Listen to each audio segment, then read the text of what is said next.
आपण अत्यंत ऐतिहासिक ठिकाण नाणेघाट येथे आहोत. जुन्नर तालुका, पुणे.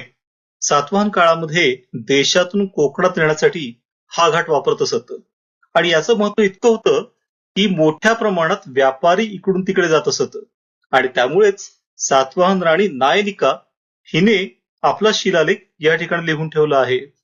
तिचं वैशिष्ट्य असं की नवऱ्याच्या मृत्यूनंतर तिने मुलाला गादीवर बसवून सातवाहनांचे राज्य चालवले.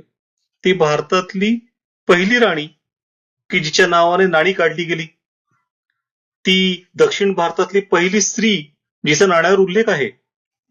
तिने या ठिकाणी आपल्या कुळाची म्हणजे मराठी कुळाची महती गायली आहे आणि ज्या कुळात ती विवाहित झाली सातवाहन त्यांची महती तिने गायली. आणि त्या पलीकडे तिने इथे विविध सातवाहन राजांचे पुतळे उभारले. फक्त आज त्यांचे पाय उपलब्ध आहेत, पूर्ण पुतळे उपलब्ध नाहीत.